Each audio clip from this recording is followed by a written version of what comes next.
Have you ever glanced at your pristine Mac setup and felt a subtle, almost unidentifiable absence?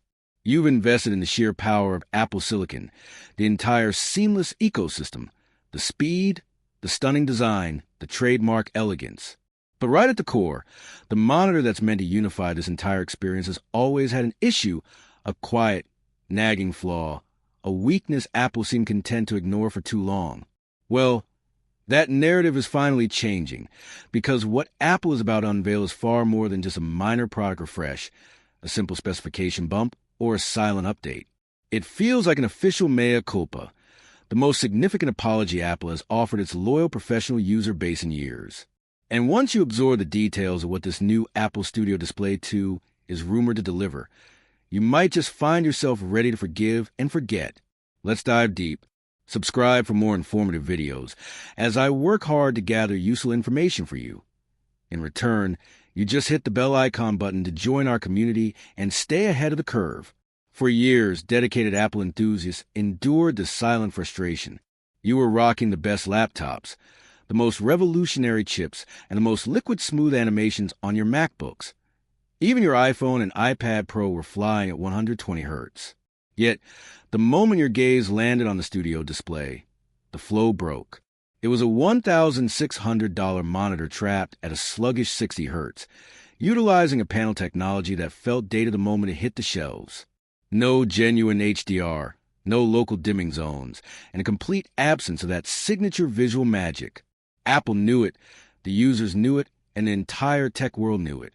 But the landscape is shifting dramatically because the rumored successor, let's call it the Studio Display 2 or maybe the Studio Display Pro, is bringing the one core upgrade we have tirelessly campaigned for, Promotion 120 Hz. And that's just a start. It's also packing Mini LED technology, featuring an incredible 2,500 plus local dimming zones, promising a panel that is brighter, deeper, and vastly more color accurate. We're looking at next-generation connectivity, likely Thunderbolt 4 or even Thunderbolt 5, plus a radically improved webcam, superior speaker acoustics, and even a potential smart display mode. Essentially everything the original should have been but criminally wasn't. To fully appreciate why this upcoming release is so monumental, we have to look back to 2022, the year Apple committed what many still term a display crime. The original Studio Display launched in a gorgeous, rock-solid aluminum enclosure, clean, minimal, and utterly premium to look at. However, the moment you powered it on, the illusion shattered. The screen was built on a basic IPS LCD, resulting in flat contrast, washed-out blacks in dark mode, and HDR that was HDR in name only. But the most egregious offense was the 60 Hz refresh rate. This wasn't just a hurdle for gamers. It meant tiny, noticeable stutters when scrolling through pages of code, a subtle but definite lag in system animations, and a sticky, heavy feeling that utterly betrayed the buttery smoothness of your connected MacBook Pro. Some tried to defend Apple's decision. Others branded it as arrogance or simply the Apple tax. But deep down, everyone understood this was not the best Apple could do. Not even close. That is why this new generation is so crucial, because the upgrade is not incremental. It is fundamental, absolutely necessary, and frankly long overdue. Let's begin with Mini LED. If you spent any time with the 14-inch or 16-inch MacBook Pro models recently, you already understand the transformative power of Mini LED. True, ink-like blacks, massively increased peak brightness, and vastly reduced blooming. Thanks to thousands of microscopic LEDs working in concert to create a level of contrast that standard LCDs simply cannot touch. The new Studio Display isn't just adding Mini LED. It's rumored to include over 2,500 dimming zones. That is an astonishing density for a 27-inch monitor.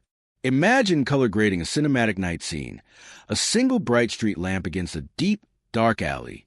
On the original Studio Display, the entire area would glow with an unsatisfying gray haze because the backlight couldn't isolate the bright point. On the new one, the lamp will burst with light, while the alley remains pure, pitch-black darkness. This isn't just an improvement. It's a paradigm shift. For photographers, filmmakers, and anyone whose work depends on color accuracy, this is enormous. This monitor has the potential to finally bring true HDR reference quality within reach of average professionals, not just those who can justify the $5,000 to $30,000 price tag of a Pro Display XDR. Now, Mini LED alone will be cause for celebration, but Apple is also finally granting our second biggest wish, 120 Hz promotion. This is the single upgrade that unifies the entire Apple ecosystem. Your iPhone is 120 Hz. Your iPad Pro is 120 Hz. Your MacBook Pro is 120 Hz. And finally, your external monitor will be 120 Hz. Think of the instant responsiveness, the feeling of velocity, your mouse cursor gliding weightlessly, windows snapping without delay, and animations flowing like liquid glass. But why did Apple delay this for so long? The answer lies in simple bandwidth constraints. Driving a 5K display at 120 Hz is a massive technical challenge. Older standards like Thunderbolt 3 couldn't handle it without severe compression, and the display engines within the older M-series chips simply weren't designed for that level of data throughput. The entire technological pipeline needed time to evolve. Now, with the launch of M3, M4, and upcoming Apple Silicon, that evolution is complete. This new display is more than just a panel.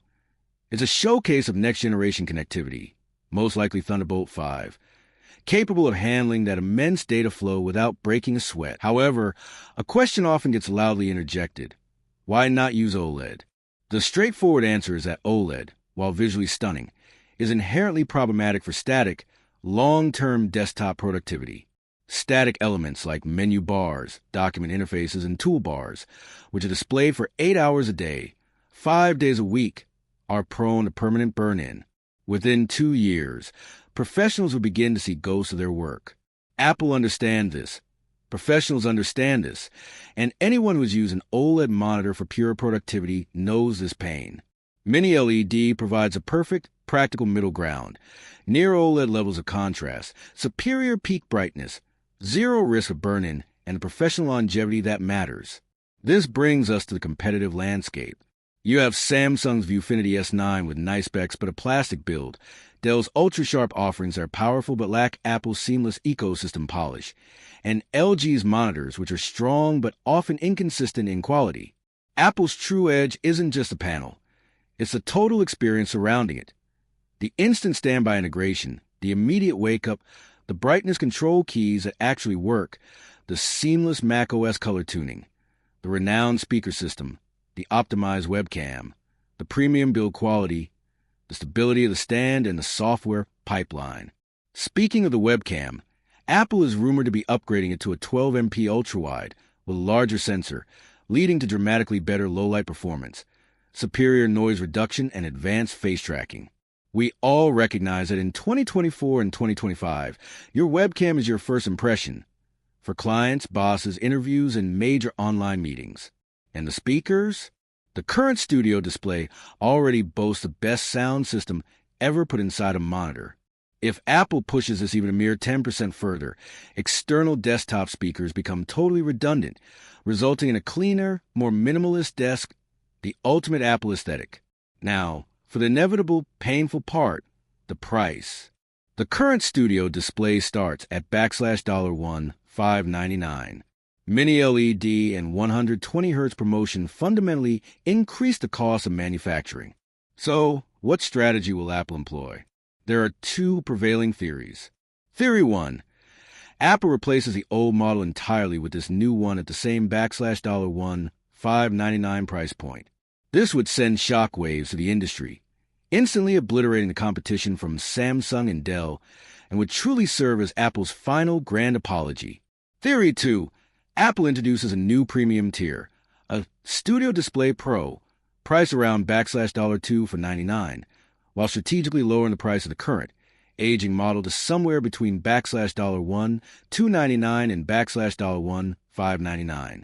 This strategy aligns perfectly with Apple's historical playbook, creating product ladders, good, better, best, affordable, and premium options designed to make you deliberate. Is $2, $500 a crazy price? Not if you're a professional. A video editor currently pays between $5, $000 and $30, $000 for a true HDR reference monitor, making a $2, $500 mini LED Apple display a relative bargain. If you're a developer staring at sharp text all day, the difference between 60 Hz and 120 Hz is not a luxury. It's an eye health and productivity necessity. If you're a general consumer, then no, it's absolutely not worth it. But here is the secret Apple weapon, the infamous ecosystem lock-in. You could go out and buy a cheaper 120 Hz 4K OLED gaming monitor from Alienware, LG, Asus, or Samsung, but none of those monitors will feel like an Apple product. They won't wake up instantly. They won't auto-adjust brightness flawlessly. They won't give you native volume control from your keyboard. They won't integrate perfectly with macOS. And they won't deliver Apple's unparalleled color tuning and speaker quality. They won't give you that crucial, it just works magic. And once you experience that specific level of seamlessness, it becomes almost impossible to revert to anything else. Finally, let's discuss the timing. Leaks are escalating. Manufacturers are starting to ship new 5K mini LED panels. macOS betas are referencing new display identifiers, and Apple is reportedly testing high-bandwidth display modes internally. All signs point toward a release in the very near future. Perhaps at a dedicated event, or maybe just a silent website update. But soon. Here's my definitive warning. Do not purchase the current Studio display right now. The moment the new version is announced, the resale value of the old model will plummet off a cliff. If you buy the 60 Hz model today, by 2028 it will feel like genuinely ancient technology, and you will regret the purchase. Monitors are long-term investments, often lasting 8 to 10 years. You need the one that will still feel modern in 2030, not the one that's already struggling to keep up in 2025. One last thought. The new display may feature a new low-power standby mode, much like the always-on functionality of the iPhone. Imagine your 27-inch display subtly showing your calendar, the weather, home security camera feeds, and reminders using widgets, all without fully lighting up the screen, thanks to Mini LED's precise dimming capabilities. This transforms a black mirror into an active smart home hub. Is it confirmed? No. Is it highly possible? Absolutely. So, here is the ultimate takeaway. Apple made a significant misstep in 2022. They sold us a premium chassis with a deeply mid-range panel. They underdelivered, overpriced, and played it safe while the rest of the industry moved forward. But now, they are finally ready to rectify that error. The Apple Studio Display 2 is poised to bring everything we genuinely deserve from day one. Mini LED with thousands of zones, true HDR, Thunderbolt 5, a superior webcam, better speakers, slimmer bezels, deeper ecosystem integration, and professional-level performance that guarantees a longer lifespan. This isn't merely a new monitor. It is a final, essential missing piece of the Apple Silicon era. The question remains, is this the moment you finally click the buy button, or has Apple waited just a little too long? Let me know your thoughts in the comments below. With that said, thanks for watching, and until next time.